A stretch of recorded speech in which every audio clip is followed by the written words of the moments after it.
Okay. Live in three. Exciting to me that we have our show TMI live in Louisville, Kentucky with the people of Louisville. Give yourselves a round of applause for being here today.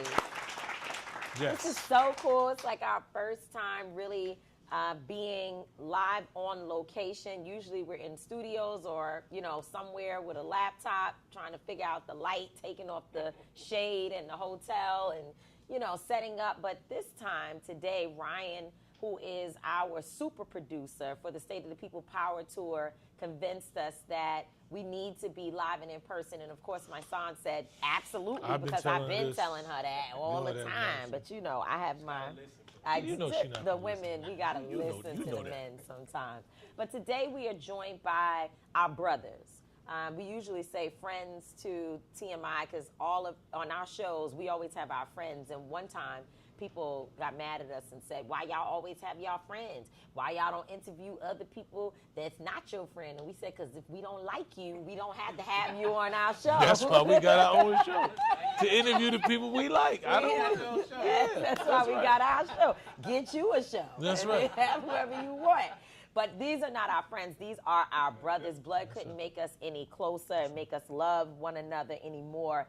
Our brother, Pastor Michael McBride, who is the executive director of Live Free, but also the co-founder of the Black Church PAC, and he is our preeminent leader. We will talk more about that. He's so humble. When we say it, he doesn't want to own it, but every problem that we have, every strategy that we need, every solution that you see us working through, Pastor McBride is at the table helping to be a thought leader, helping to get people paid when they have nothing, have no money.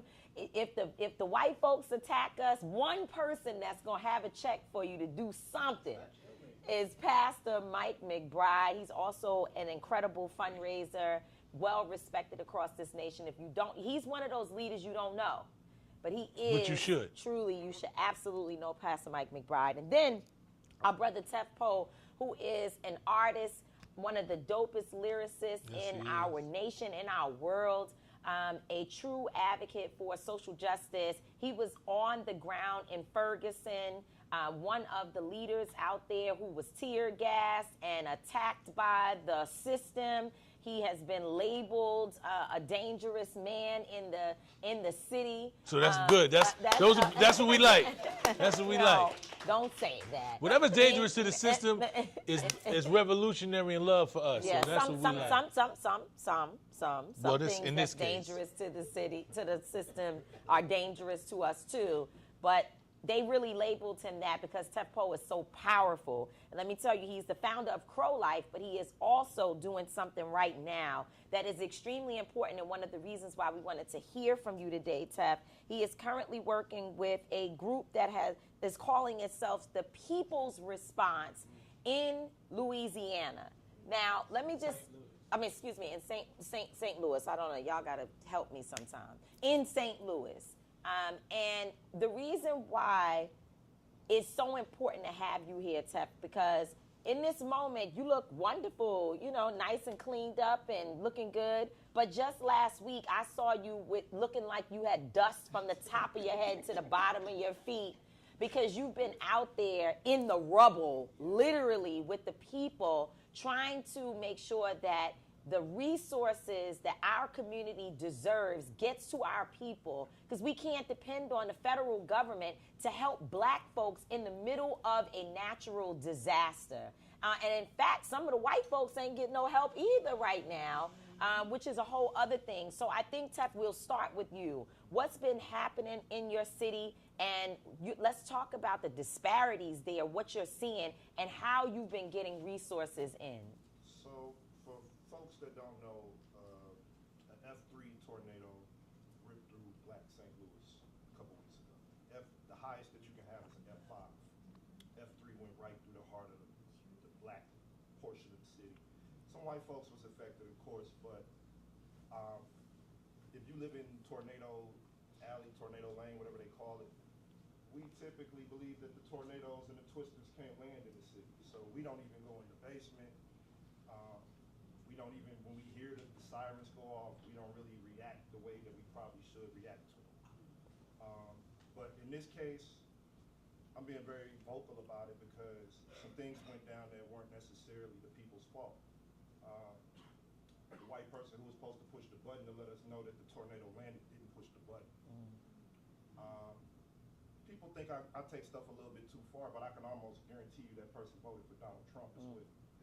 So when we try to connect the dots on things, they're too quick to call it conspiracy when sometimes it's just fact. So I went out that night that the tornado landed, and I just saw portions of my city looking like an apocalypse, you know what I'm saying? I saw families displaced, and I kind of knew I was going to be involved one way or the other. So I started working with two women, Kayla Reed and a sister named Ohun, Action St. Louis and For the Culture, and they put together a quick plan to try to be the people's response to the moment. It was a very simple operation, and then it just scaled up to something massive where some days I feel like we out there literally rebuilding the ghetto. You know what I'm saying? There's times where me and my partners are negotiating with the street gangs to let Spire come down the street, you know, let the gas company come in. And I think this is important to note because we just had an election a few weeks before this storm happened. And in my humble opinion, the people who came in with this current administration, this was a part of their plan anyway, to displace and relocate black folks in the city of St. Louis. They just had an act of God that's helping expedite the process. So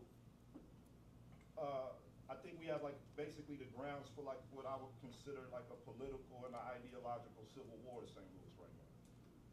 People who believe that we have to defend our birthright, which is the west side and the north side of St. Louis at all costs, and people who kind of feel like, hey, a little gentrification might be helpful. It might fix things that couldn't be fixed. So those are the fights that we're fighting right now, helping to rebuild the ghetto, get the resources to our people, and to raise the narrative about what's really happening. So, and what has this administration done in St. Louis since this happened? I mean, you know better than most. I'm a wartime leader. So I always say, call me when it's gangster. Don't call me when y'all just out there passing out teddy bears. Don't call me when you call me when it's real. So I feel like the reality of the situation is it's real. You got thousands of teenagers misplaced. You got streets of people living under tents right now. And to answer the question, what has the administration done? I don't know. You know what I'm saying? She went on TV and cried. She's worked across the aisle with some traditional institutional groups. But times like this, you need unconventional tactics. And that's where the capacity of the state is always limited when it comes to black people, in my opinion. If this was white folks, they would have been figured out how to do more than get some free bottled water over there. You know what I'm saying? Like, I'm loading trucks with 8-year-old kids, if I'm telling the truth. You know, like, this 8-year-old boy is just gonna remember, like, hey, I helped fight that fight to save this community. They use the ChatGPT standard response, do not self-deploy, do not, you know, I can tell somebody down there know how to use Google and ChatGPT. So they putting out a bunch of ChatGPT nature things about what to do in a natural disaster. But most of the relief efforts come from black people having common sense about survival, knowing we gotta work together, knowing we gotta put our political differences to the side. Like, and that's what I feel is happening right now too for the city. That's beautiful about it. That black folk on the ground who traditionally had to work together saying, hey, bro, you bring your group in, y'all do this, my group do this, your group do this, your group do this. It's kind of like we running our own shadow government in Black St. Louis right now. Wow. So I heard that you talked about displacement, and I heard that people are even being displaced from the tents, like they're shutting down certain areas. So so where are folks supposed to go? It's a humanitarian crisis that, in my opinion, if a black woman was in leadership, if we still had Tashara Jones, our first black woman mayor, man, they would be down there trying to drag her out of City Hall over this. And I think that don't skip too quick past that, because that's serious.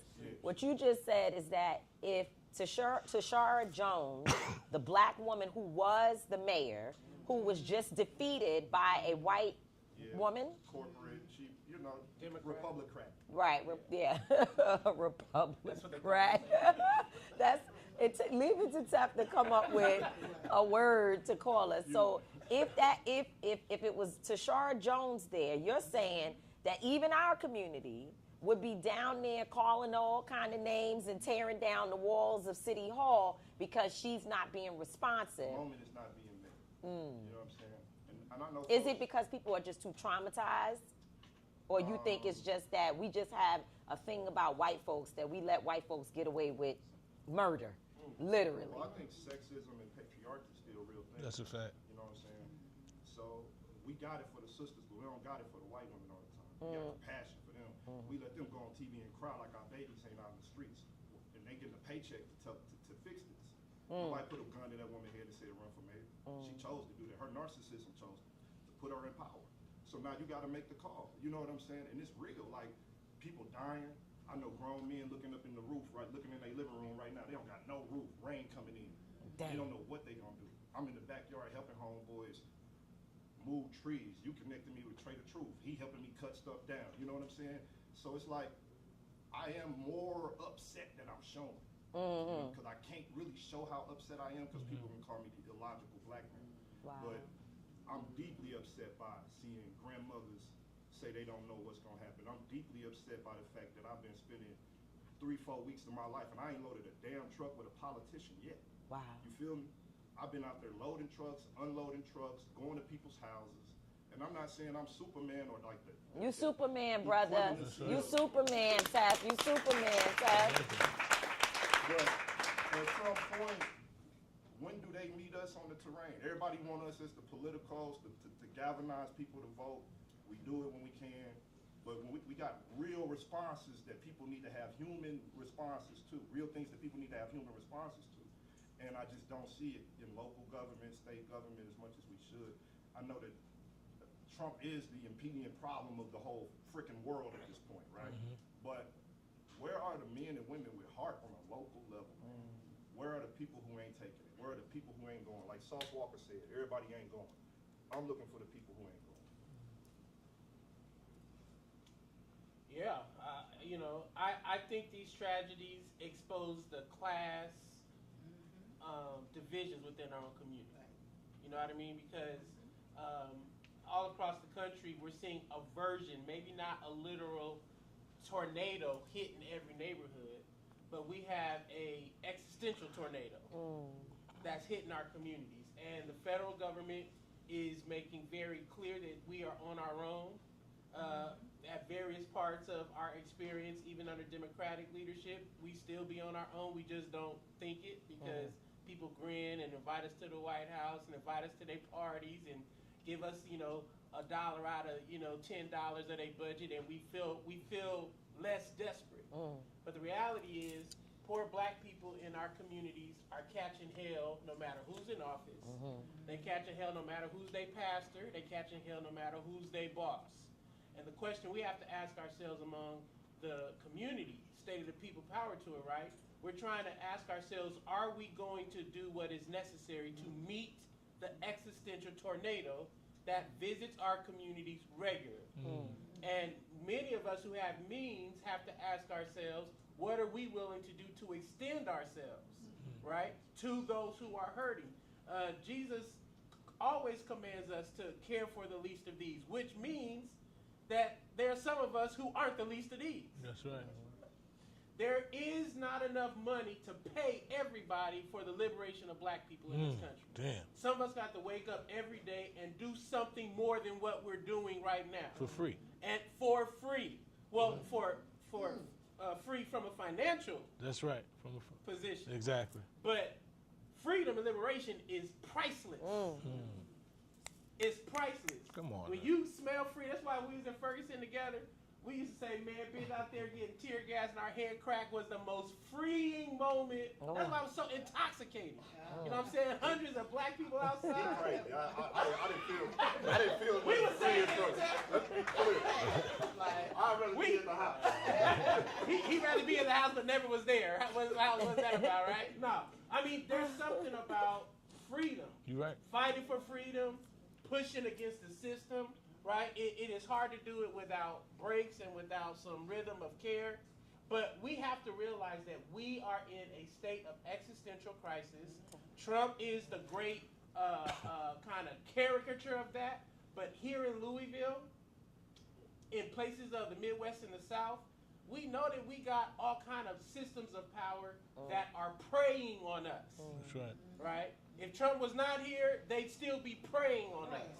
Right? And so Trump is giving us an opportunity to clarify the wickedness and the evil of this existential crisis we're in. But we got to do something more than what we're doing. And I think it's up to us, while we're doing this tour, we're trying to rally ourselves together and say that everything we need as a community is within our community. We just have to align ourselves. We have to strategize, reminding ourselves we've always been the minority in this country, but every great gain for freedom and civil rights has come from the minority population of black people in this country. And if this country's going to be saved, it's going to be because black people do what we always do. Save ourselves, and by extension, the country will continue to survive. Wow. I had a question, but you pretty much answered the whole question and everything. Yeah. Jesus. I do have a question because we're talking today about the first 100 That's what I was days gonna of say. Trump. And, you know, the gun violence prevention resources around this nation, it doesn't just keep us safe. I think that there is this misconception by some of these white folks that all they're going to do is create chaos in our own communities by pulling gun violence prevention resources from us. They don't know that those resources keep them safe as well. Because once some of the people who prey on our communities, once they get through with taking whatever they can from us and terrorizing us, they move to wherever else they can go, right? Because that's just the reality. I say some of them, we're not going to give them that, oh, they're hurting and they lack resources. Some people just prey on our communities that look like us, period. And then there are others who, because of desperation, they turn to means that, are dangerous for all of us, and we try to help them. I think about somebody like Erica Ford in Queens, who just lost $2 million of her budget with the Trump. You know the name of what was the CBI. not the CBI, but what was the name of the Biden administration's Safer Communities Act. the Safer Communities Act? Under that has now been disbanded, right? From in the Trump. They've clawed the money. They took the funds out of it, and the Trump administration, they were very specific about why. They didn't say, well, we're just, this it's just waste. They didn't say that. They said that violence prevention money, addiction prevention, and criminal justice reform resources are not aligned with their agenda. That their agenda is more aligned with policing and, more militarized policing in our communities. And so $2 million of Erica Ford's resources, and I know, Ryan, excuse me, just let us get into this one thing here. $2 million of Erica Ford's resources, and I don't know the exact numbers, but there are other people that $800 million. Right, but the other organizations in New York alone lost so much of their money that their organizations can't even function anymore. They have to close down. Now, there are people out here, Pastor Mike, who will say, oh, that's because, and I'm talking about black folks who have great influence, people who are all on social media and they look, everybody loves them. They go to their stuff. Oh, that's because y'all are begging for money from somebody else. I thought we were asking for our tax dollars to circle back to our community and that we're not begging anybody for anything. They say do for self. We are doing for self. I work a job. I pay taxes, and now I want the federal government to make sure that the kids in my community get what they need so they don't pick up guns, so they don't pick up drugs, and so on and so forth. Talk about the impact, first of all, of the work that you all put into getting that money assigned to gun violence prevention. And I know I'm talking too long, but I need to make sure all of this is said. When the Biden administration first decided that they would put hundreds of millions of dollars into gun violence prevention, those white groups were first on the list to receive resources. It was black organizers like yourself and a bunch of other people who if I start naming them, I'll get in trouble, who went in there. Amber Goodwin was one of the individuals, and what's the brother's name who works closely with the administration? Greg, exactly. These folks, and y'all came together and said, no, we have to put front and center black folks, black organizations. That was not easy. It was a fight. I think people just don't realize what goes into this stuff. Now we're losing the money. We've lost the money. The city of Newark, they have cut their resources across the board, any federal money for gun violence prevention. What is this going to mean, not just for our community, but for society in general? And talk about the fight that you all went through to ensure that we got the resources in the first place. Yeah, so this is a decades-long fight to try and center public health responses to gun violence in the black community. What we know is that a super small number, less than half of 1% of your city, is responsible for almost 60% of the gun-related shootings and homicides. Which just means that there's 100 shootings, it's not because you got 100 people shooting. It's a small number of folks who are caught in lethal conflicts, and they play out in neighborhoods, in clubs, in communities, etc. Public health means that rather than just using a law enforcement or carceral response, we attend to people's anger, fear, and pain using public health resources, mental health resources. All of us know if you've been shot at 13, 14, 15, 16, 17, 18 years old, you are now a totally different human being. That's right. You have all kind of paranoia, you have all kind of anger, you got fear, you got pain. And as a black man, me, Mice, and Angela was talking about this last year, where do black men get to publicly display their fear and their anger and their pain? You walking down the street traumatized, you got to put on armor. You don't get to cry, you don't get no therapist. So imagine 10 years of armor and never having your health addressed, public, physically, or mentally. Our strategies were attempting to acknowledge that whether you've been shot or whether you're in a community where you hear gunshots, black people's psyche has been fractured, fragmented, and dismantled by lethal violence. How do we use the healthcare system of our country to help repair the psyche of the black family in war zones? We require our tax dollars to do it. And you're right, people be like, you ask for a handout, the government ain't gonna never help you. Well, the government help you when you get on the bus to go to school. The government help you to get your mail. Well, why is your mail delivery not you begging? Right. So I say, man, right? Amen. Why them fixing the roads ain't you begging? Why them putting police in your community? That ain't you begging, Exactly. right? So our tax dollars should be spent the way we want them to be That's spent. right. And if I want my tax dollars to go to a street outreach worker like my son or Tev, rather than a police, that's not begging, that's self-determination. That's right. On our terms, right? That's right. It took us decades. And when I say, I'm talking about decades. I've been doing this for 15 years every day. And people was doing it before me. Not Angela. Well, God bless you, Angela. He was doing other things. I meant to say Erica Ford. Erica Ford. Chico, Yeah, Marcus. Chico. Cats doing this before I even got involved in Volunteering. Absolutely volunteering. Anthony Smith, who's from Louisville, runs Cities United. I think he used to work in the mayor's office and stuff.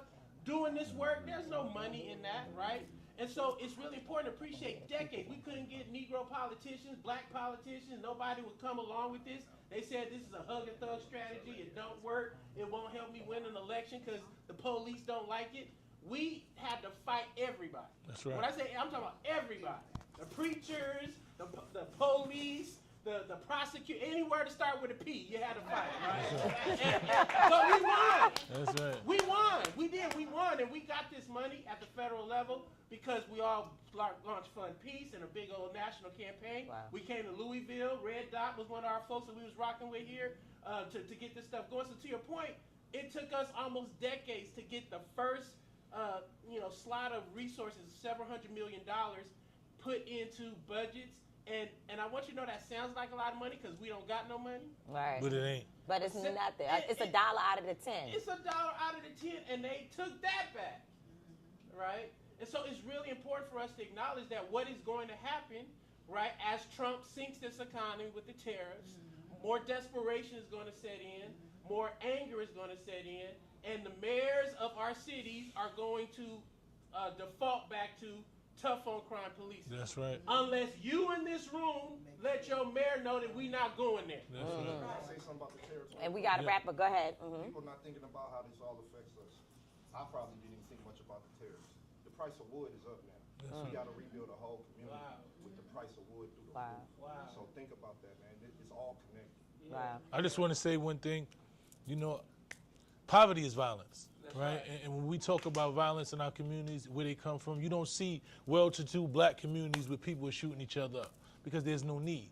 When you hungry and you starving and you've been taught that you're a savage and you've been taught that you're nothing, people grab guns and you don't value life because you're not in communities where life looks like it should be valued, then there's violence. So these people understand that, and they're intentionally taking away the resources in the faces of people who can give them that energy in their life so they can see people that are doing something positive in our community. So when we look at this, is very intentional, right? When we look at our communities and we see the ones that's decimated and we see where the violence is, we know exactly why it's happening there. Yeah. So I just want to say the work that we're doing and that you've been doing for years is important to me because she's very humble, but she's also one of the individuals who were on the front line in New York City to get the first resources for gun violence and awareness and protection inside our community. So I just want to say we love y'all. I want y'all to, like I said, I ended every one of these segments. This is the State of the Power of the People tour, and I want y'all to give the people some energy before you leave. What can the people be doing right now, real quick? Pastor Mike, I want you to make sure you include in it what